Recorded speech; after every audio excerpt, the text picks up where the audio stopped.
Actually এইটো আছিলে আমাৰ মাননীয় প্ৰধানমন্ত্ৰী ডাঙৰীয়াই মহোদয় জনোৱা এক পেৰ মাইকে নাম যিটো ড্ৰাইভ আছিলে, সেই ড্ৰাইভত আমি এই কামখিনি কৰা হৈছে। আৰু আমি অকল ইয়াতে নহয়, গোলাঘাট জিলাৰ বহুতকেইখন জেগাতেই কৰা হৈছে, বহুতকেইটা অনুষ্ঠানত। সেইদিনাখন আমাৰ কৰা হ'ল পূৰ্বাঞ্চলিক কলেজত কৰা হ'ল, তাৰপিছত কাইলৈ ইঞ্জিনিয়াৰিং কলেজত আছে, আজি ইয়াত কৰিলোঁ। তাৰপিছতে আপোনাৰ আমাৰ সেই হিচাপত চলি গৈ আছে। আৰু একচুৱেলি হৈছে কি, ধৰক এতিয়া যিটো আমাৰ পৰিৱেশ যিটো সলনি হৈছে, বিশেষকৈ যিটো গোলকীয় উষ্ণতা বা ওজন লেয়াৰ যিটো আমাৰ নাইকিয়া হৈছে, গৰমটো বাঢ়ি গৈছে, ঠাণ্ডা কমি গৈছে, বৰষুণ কমি গৈছে, সেইটো কাৰণত আমাক গছটো খুবেই দৰকাৰ। আৰু গছ থাকিলেহে মানুহ থাকিব।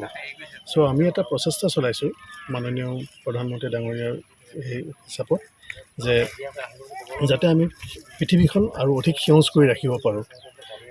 আৰু ইয়াৰ লগতে আমি আমাৰ ফালৰ পৰা একচুৱেলি যিখিনি গছ প্ৰদান কৰা হৈছে, আজি দিয়া হৈছে, সেই গছখিনি হৈছে উড স্পেচিছ, মানে আপোনাৰ মেহগনি আছে, বগীপমা আছে। সেইখিনি গছ যাতে ইয়াৰ লগতে যাতে মানুহখিনি আৰ্থিকভাৱে সচল হয়, সেইটো কাৰণে আমি ব্যৱস্থাটো কৰিছোঁ।